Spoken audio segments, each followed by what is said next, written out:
Friends, आज हम बात करेंगे सेट थ्योरी के वेन डायग्राम के बारे में। ये वेन डायग्राम है क्या? तो इसका आविष्कारक कहा जाता है कि जॉन वेन ने किया। अब ये वेन डायग्राम एक पिक्टोरियल रिप्रेजेंटेशन है किसी सेट का, यानी पिक्टोरियल रिप्रेजेंटेशन बाय ए सेट और यूनिवर्सल सेट। तो वेन डायग्राम में क्या होता है कि हम यूनिवर्सल सेट को एक रेक्टेंगल के रीजन के द्वारा दिखाते हैं और फिर जो सेट होते हैं वो सर्कुलर रीजन से दिखाते हैं। यदि हमारा डिसजॉइंट सेट है तो वो दोनों अलग अलग सर्किल होते हैं, और यदि वह इंटरसेक्टिंग अगर वह सेट है तो उस दोनों का जो फिगर बनता है वो इंटरसेक्टिंग सर्किल का होता है। तो आइए सबसे पहले हम जाने कि वेन डायग्राम है क्या। तो डिफिनेशन जानने से पहले आप हमारे चैनल को सब्सक्राइब करना और लाइक करना ना भूलेंगे। आइए हम जानते हैं कि वेन डायग्राम है क्या। देखिए वेन डायग्राम, अब वेन डायग्राम का यहाँ डिफिनेशन देखते हैं। In order to express the relationship is in order to express the relationship among set in perspective, we represent them pictorially by means of diagram is called Venn diagram। जैसे पहले मैंने आपको बताया था कि यह वेन डायग्राम क्या है, किसी सेट को पिक्टोरियली रिप्रेजेंट करने का तरीका है। अब देखिए in this diagram universal set is, इसमें मैंने बताया कि ये जो यूनिवर्सल सेट होता है उसको हम लोग कैसे किससे डिनोट करेंगे। Universal set is represented by the rectangular reason. इसमें यूनिवर्सल सेट को हम रेक्टेंगुलर रीजन जो उसमें दिखाते हैं, एंड इट्स सबसेट, और उसका जितना सारा सबसेट होता है उसको हम लोग क्या करते हैं, तो एक सर्किल से हम लोग उसको रिप्रेजेंट करते हैं। अब देखिए कि यदि दोनों, अगर ये मान लीजिए मेरा क्या है यूनिवर्सल सेट है, अगर दो डिसजॉइंट सेट होंगे तो इसका क्या होगा, अलग अलग सर्किल बनेगा। यदि यूनिवर्सल सेट को हम लोग रिप्रेजेंट करते हैं रेक्टेंगल में, यदि दो सेट इंटरसेक्टिंग सेट हैं तो यहाँ पे इस तरह से इंटरसेक्ट करेंगे। अब हम जानते हैं कि आखिर ये और ये फिगर किस आधार पे हम बनाएंगे। तो हम जानते हैं कि अब हम एक एग्जांपल लेते हैं, आप इसको देखिएगा, इसको नोट कर लीजिए अपने कॉपी में कि वेन डायग्राम क्या है। अब आपने नोट कर लिया होगा, तो अब हम देखते हैं कि वेन डायग्राम की आवश्यकता क्यों पड़ी। जब हम सेट को लिख सकते थे, उसका ऑपरेशन कर सकते थे, हम उसमें इंटरसेक्शन उसका निकाल सकते थे, यूनियन निकाल सकते थे, सब्ट्रैक्शन कर सकते थे, उसका कॉम्प्लीमेंट निकाल ही सकते थे, तो फिर वेन डायग्राम की जरूरत क्यों पड़ी। तो आइए इसको जानने के लिए हम लोग देखते हैं कि वेन डायग्राम आखिर है क्या, और इसका जरूरत पड़ा कि मैथमेटिक्स को इजीली समझने के लिए। इसका मैथमेटिक्स में, स्टैटिक्स में भी बहुत ज्यादा योगदान है, और फिर फिजिक्स के कुछ ब्रांच में इसको हम लोग देखते हैं। तो आइए हम बात करते हैं वेन डायग्राम है क्या और इसको क्यों बनाया गया है।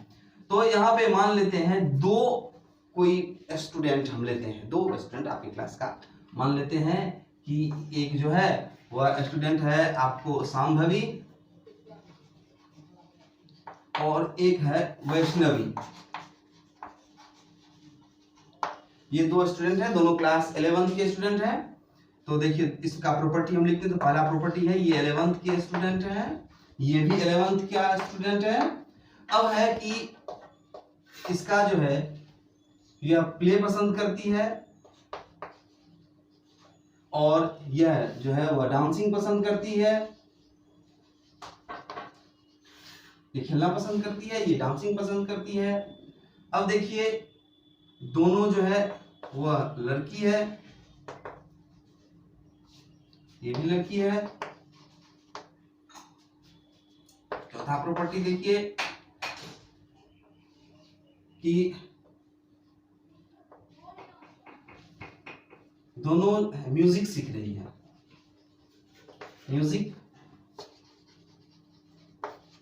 म्यूजिक दोनों सीख रही है। अब यहां मैंने एक एग्जांपल लिया, अब इसको हम देखते हैं कि कंपैरिजन करते हैं। तो देखिए ये शांभवी का मैंने एक सेट बनाया, और ये मेरा वैष्णवी का एक सेट मैंने बनाया, इसको रिप्रेजेंट करते हैं इस तरह से।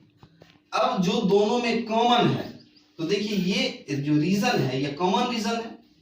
इसमें जो कॉमन बातें हैं, जैसे दोनों 11th है, 11th में है दोनों। उसके बाद देखिए क्या दोनों में कैरेक्टर मिलता है, तो 11th में दोनों पर रही है, दोनों गर्ल्स है, दोनों म्यूजिक पसंद करती है। अब देखिए ये प्लेइंग है, ये डांसिंग है।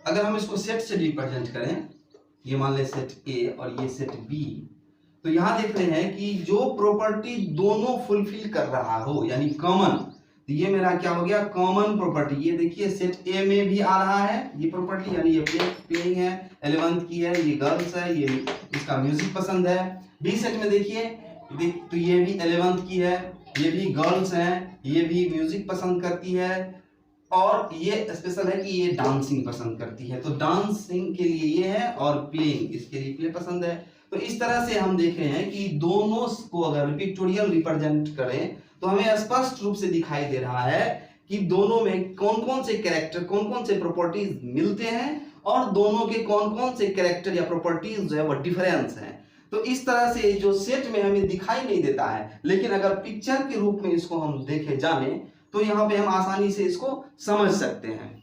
तो अब हम बात करेंगे वेन डायग्राम के आधार पर कि हम यूनियन कैसे लिखेंगे, इंटरसेक्शन कहाँ से होगा, और फिर इसका जो है कॉम्प्लीमेंट कैसे होंगे। तो आइए इसके बारे में हम एक एग्जांपल लेते हैं और इसको देखते हैं। तो एग्जांपल लेकर के इसको हम समझने का थोड़ा सा प्रयास कर रहे हैं। अब दूसरा मैं एग्जांपल ले रहा हूँ, इसको भी देखिएगा। ये जो एग्जांपल है, मान लेते हैं कि ये सेट है A इक्वल टू, अगर हम सेट लें 1 2 3, और ये B कोई सेट है, ये ले लें हम 3 4 5 और 6, मेरा दो सेट है। अब हमको दिखाना है कि A यूनियन B कौन सा रीजन होगा। तो पहले हम देखें सेट A के लिए कौन सा एलिमेंट है। सेट A में देखिए कौन सा है एलिमेंट, 1 है, 2 है, 3 है। अब इंटरसेक्टिंग सेट है, तो यहाँ बी में देख लेते हैं कौन सा है, 3 है, 4 है, 5 है, 6 है। अगर एक यूनिवर्सल सेट ले लें हम कोई U, तो ये यूनिवर्सल सेट U मान लेते हैं, इसलिए यूनिवर्सल सेट के अंदर कोई दो सेट है। तो हम यूनियन को अगर हम लोग देखें तो यानी यूनियन क्या हो जाएगा, ये शेडेड रीजन जो हम सेट कर रहे हैं, ये शेडेड रीजन जो है वह कहलाएंगे इसका यूनियन। हम जो सेट कर रहे हैं ये रीजन कहलाएंगे यूनियन ऑफ टू सेट्स। यहाँ पे यूनियन नजर आ रहा होगा, तो ये मेरा यूनियन हो गया। यानी A union B equal to क्या होंगे, तो देख लीजिए 1 2 3 4 5 और 6। इस तरह से मैंने यूनियन देख लिया कि मेरा यूनियन कहाँ है। अब देखिए यहाँ पे इंटरसेक्शन की बात करते हैं, A इंटरसेक्शन B मेरा क्या होगा। तो A इंटरसेक्शन B में अगर ये सेट मेरा मान लेते हैं, ये यूनिवर्सल सेट है, रेक्टेंगुलर रूप में हम यूनिवर्सल सेट को दिखाते हैं। अब देखिए ये मेरा सेट A है और ये मेरा सेट B है। यहाँ पे हमने लिया 1 2, ये लिया 3 4 5 और 6 यहाँ लिया। तो ये जो रीजन मेरा है, ये रीजन इसमें कौन एलिमेंट आ रहे हैं, तो जाहिर सी बात है ये 3 एलिमेंट आ रहे हैं। तो इसका मतलब ये जो सेट होगा A इंटरसेक्शन B वह हो जाएगा 3, जो कॉमन है, जो दोनों में मिल रहा है। इस तरह से ये रीजन क्या कहलाता है वेन डायग्राम का, इंटरसेक्शन। ये रीजन हमारा इंटरसेक्शन का हुआ। इस तरह से यूनियन हमने देखा, इंटरसेक्शन हमने जाना। अब जानते हैं डिफरेंस, तो इसको नोट कर लीजिए। यूनियन कैसे हम दिखाएंगे, इंटरसेक्शन कैसे दिखाएंगे। अब हम आगे बढ़ते हैं, वो हो जाएगा आपको डिफरेंस। अब डिफरेंस के बारे में बात करते हैं। अब हमको यही सेट पर हम बताते हैं आपको कि A माइनस B क्या है। देखिए A माइनस B, अगर हम ये यूनिवर्सल सेट ले लें, मेरा यूनिवर्सल सेट है, ये सेट मेरा A है और ये सेट मेरा बी है, ये मेरा सेट बी है। आप दिखा भी सकते हैं, नहीं भी, ये मेरा सेट अगर बी हो गया, ये सेट ए है, ये सेट बी है। अब इसमें एलिमेंट जो है वो है 1 2 3 4 5 6 ले लिए। तो a माइनस बी यानी a में से मैं क्या क्या b को निकाल दिया, b को हटा दिया। तो ये सेट मेरा a था, इसमें से b का टुकड़ा को मैंने अलग कर दिया।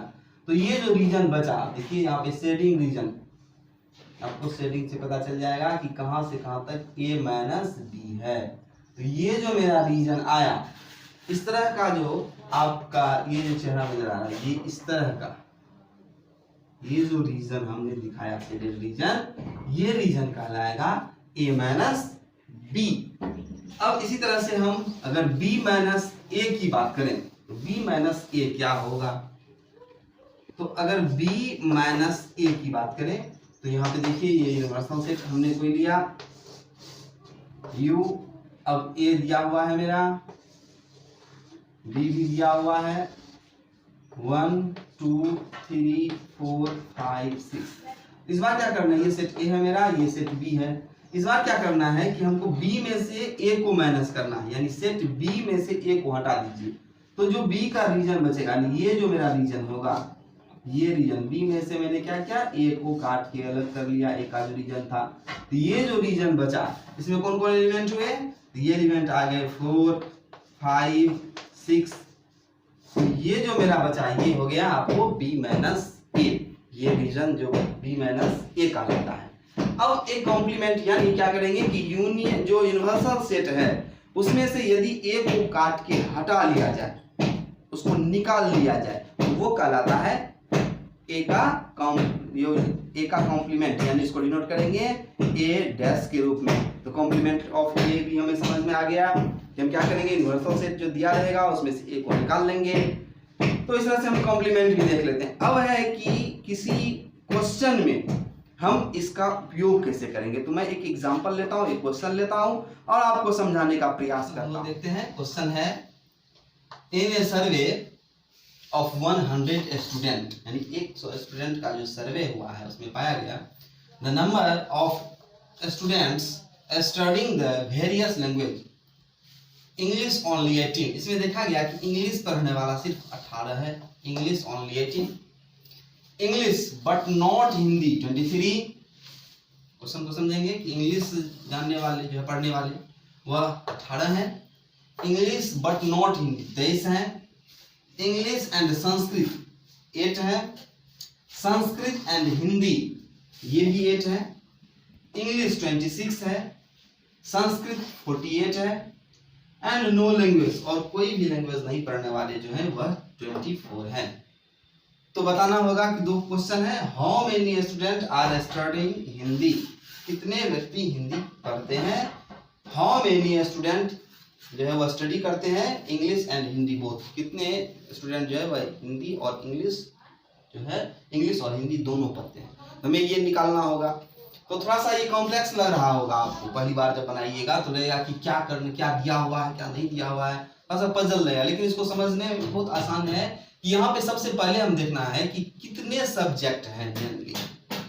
तो यहाँ पे हम देख रहे हैं कि मेरे लिए जो सब्जेक्ट है वो है इंग्लिश, उसके बाद जो सब्जेक्ट है वो है हिंदी, और उसके बाद जो एक सब्जेक्ट है वो है संस्कृत। इसके अलावा तो कोई सब्जेक्ट नहीं बन रहा है। तो 3 सब्जेक्ट हैं, हिंदी है, इंग्लिश है और संस्कृत है। तो हिंदी, इंग्लिश और संस्कृत, इस तीनों के लिए हम क्या करेंगे, एक एक सेट बनाएंगे। तो हम लोग क्या करते हैं कि उनका जो सब्जेक्ट है वो सब्जेक्ट के आधार पर हम उसका नाम लिख लेते हैं। देन तो नेमिंग क्या होंगे कि इंग्लिश का जो लेटर है ई, एक सेट में ई से बनाऊंगा। फिर इस तरह से हिंदी है तो हिंदी का पहला लेटर आपको एच है तो मैं एक सेट एच बनाऊंगा। और फिर इस तरह से संस्कृत है तो संस्कृत का एस लेटर से मैं एक सेट बनाऊंगा। यहाँ 3 सेट मैं क्रिएट करूंगा, यानी कि वेन डायग्राम में दिखाऊंगा आपको। तो तीनों सेट जो होंगे वो सर्कुलर होंगे, यानी एक को ई मानेंगे, एक को दूसरे को एच मानेंगे और तीसरे को एस मानेंगे, और तीनों इंटरसेक्टिंग सेट होंगे। तो आइए इस वेन डायग्राम के आधार पर हम इसको कैसे सॉल्व करते हैं इसको हम देखेंगे। तो ये क्वेश्चन आप नोट कर लीजिए। नोट कर लीजिए। अब हम इसको थोड़ा सा मिटा करके बनाते हैं कि क्या होगा। हमको ये दोनों क्वेश्चन है नहीं, अब हमको ये दोनों से अगर हम मिटाते हैं और फिर नीचे हम इसको बनाते हैं। दो क्वेश्चन आपने नोट कर लिया होगा, ये दोनों क्वेश्चन क्या था कि कितने हिंदी पढ़ते हैं। तो अब देखते हैं कि 3 जो हमने कहा कि वह 3, ये मान लेते हैं मेरा एक सेट हो गया। सॉरी, नीचे बनाने में समस्या होगी तो मैं छोटा सा सेट बना लूँ। एक सेट को अगर ये हो गया, दूसरा सेट ये हो गया और तीसरा इंटरसेक्टिंग सेट में ये बना लिया। अब इसके आधार पर यही तीनों डोमेन बेसिक है, इसके आधार पे हम इसका कैलकुलेशन करेंगे। अब एक सेट मान लेते हैं, पहला इंग्लिश ये है, दूसरा सेट हम मान लेते हैं कि ये मेरा क्या है, हिंदी है, और तीसरा सेट को मैं मान लूं कि ये जो मेरा सेट है वह संस्कृत है। देखिए अब हम क्या करते हैं कि इस सेट में जो एलिमेंट होंगे उसको लिख देते हैं। मान लीजिए इसमें ए है, ये लिख देते हैं बी, इसको लिख देते हैं सी, इसमें लिख देते हैं डी। अब देखिए क्वेश्चन को पढ़िए तो यहाँ आपको दिखाई दे रहा है इंग्लिश ओनली 18, यानी यहाँ से हम देखते हैं कि a इक्वल टू ओनली 18 हमें दिखाई दे रहा है। ठीक इसी तरह से हम h का जो है वो सेट अगर हम देखें तो यहाँ पे b है, c है, अगर हम b, c और यहाँ पे अगर हम ले लेते हैं कोई एलिमेंट, अगर e ले लें और f ले लें, अब इस दोनों में अगर कोई एलिमेंट ले लें, हम यहाँ पे मान लेते हैं g ले लीजिए। अब यहाँ पे हम ए बी सी डी ये सेट हो गया, ई एफ जी सी डी, अगर यहाँ पे सी ले लें, एफ ले लें, हाँ ठीक है, और यहाँ पे हम जी ले लेते हैं। तो यहाँ पे हमने ये सेट लिया। अब इस सेट को हम लोग देखते हैं कि इस सेट के आधार पर, अब जैसे यहाँ पे इंग्लिश पढ़ने वाला कितना है, तो इंग्लिश पढ़ने वाला मेरा है 18, तो a इक्वल टू, ये सिर्फ इंग्लिश के लिए हमने 18 लिया। फिर इस तरह से हम देखेंगे, चलिए अब यहाँ जो इसमें हम देखते हैं a इक्वल टू 18 आया, a प्लस डी 23, यहाँ पे d थोड़ा सा यहाँ लिख देते हैं हम, a और d दोनों जो कॉमन है। तो यहाँ पे हम देखते हैं कि ये जो दिया हुआ है क्वेश्चन में इंग्लिश ओनली ये 18 है, इस तरह से दिया हुआ इंग्लिश बट नॉट हिंदी, तो इंग्लिश बट नॉट हिंदी, देखिए कौन सा है, इंग्लिश है लेकिन हिंदी वह नहीं है, हिंदी को हटा दीजिए तो ए और डी बचा, तो ए प्लस डी ये दिया हुआ है आपको 23, ए प्लस डी 23 मैंने लिखा। अब देखिए इंग्लिश एंड संस्कृत 8, इंग्लिश और संस्कृत खोजिए कहाँ पे है, इंग्लिश और संस्कृत, इंग्लिश है और संस्कृत है, तो इंग्लिश और संस्कृत जो होगा वह कौन सा होगा, वो देखिए जो इंग्लिश भी हो और संस्कृत भी हो। तो यहाँ इंग्लिश और संस्कृत, इंग्लिश और संस्कृत, देखिए ये जो है सी और डी, ये देखिए इसमें भी है और फिर इसमें भी है, यानी इंटरसेक्शन दोनों है, इंटरसेक्शन, तो सी और डी यहाँ आपको दिखाई दे रहा है, तो डी और सी दोनों का 8, तो C plus D equal to 8 आ गया। अब जो तीसरा है वह है दिया हुआ आपको संस्कृत एंड हिंदी, संस्कृत और हिंदी, देखिए तो संस्कृत और हिंदी इस दोनों में कॉमन देखिए क्या आ रहा है, तो सी और एफ, आप देख रहे हैं कि सी और एफ जो है वह संस्कृत में भी है और हिंदी में भी, यानी इंटरसेक्शन, ये एरिया देखिए सी और एफ, तो सी और F, C plus F equal to आपका 8, यह भी आ गया, लिख दिए हैं।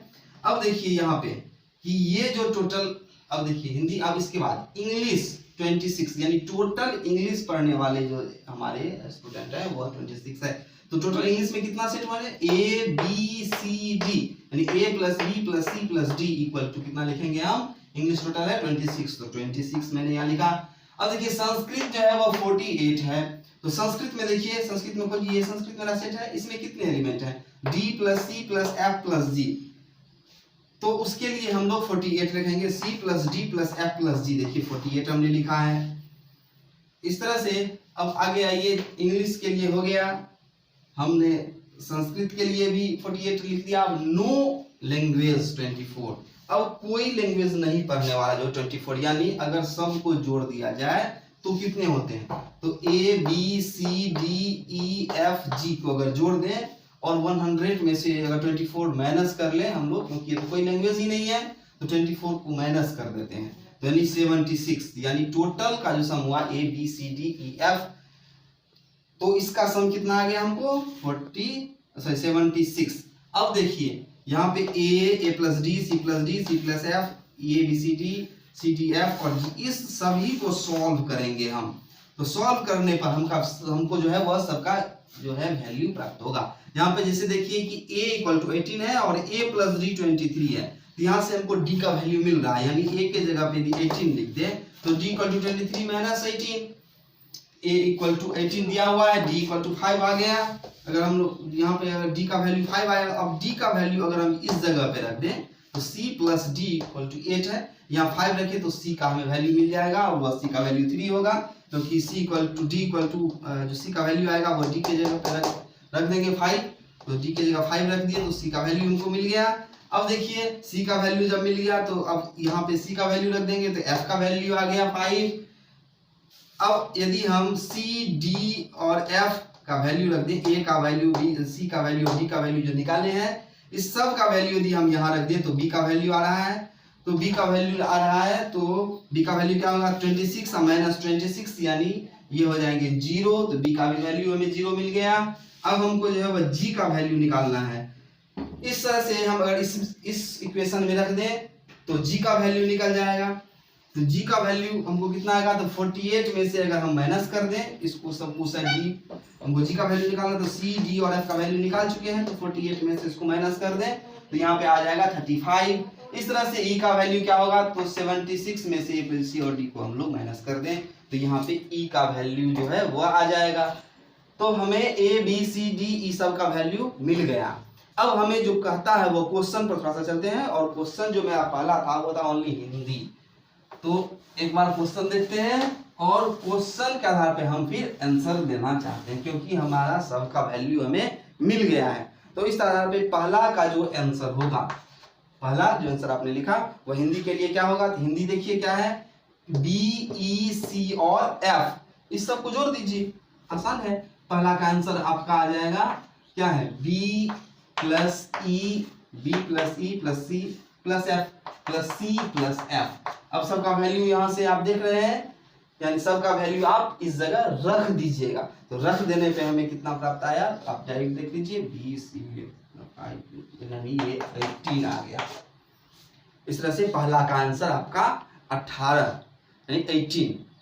तो हमने देखा कि कैसे हम वेन डायग्राम के माध्यम से क्रिटिकल जो प्रॉब्लम था कि उसको हमने सॉल्व कर लिया बहुत आसानी से, ये बहुत आसान कर दिया हमें, नहीं तो फिर हमें 3 इक्वेशन बनाने पड़ते, फिर उसको सॉल्व करना पड़ता, ये बहुत लंबा प्रोसेस हो जाता।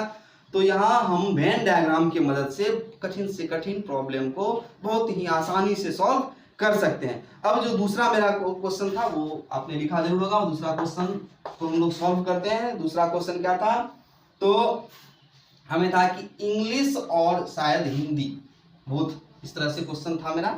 तो वहां पे जो होगा वह b प्लस सी निकाल लेंगे हम, तो b और c का जो वैल्यू है इस जगह पे देखिए b का वैल्यू कितना आया और c का वैल्यू कितना आया, यहाँ b और c का वैल्यू आप रख दीजिए। तो b और c का वैल्यू रखिएगा तो 0 प्लस 3 यानी 3, तो दूसरा का आंसर आपका 3 आ जाएगा, पहला का आंसर 18 आ जाएगा। ये कितना आसान था। तो आशा है कि आप लोग इसको बढ़िया से समझे होंगे, थोड़ा सा इसको नोट कर लीजिए, ये आपके लिए बहुत ही इंपॉर्टेंट है वेन डायग्राम को समझना, और इस तरह से आप बहुत सारे क्वेश्चन पर प्रैक्टिस करके इसको आसानी से सॉल्व कर सकते हैं। Thanks for watching.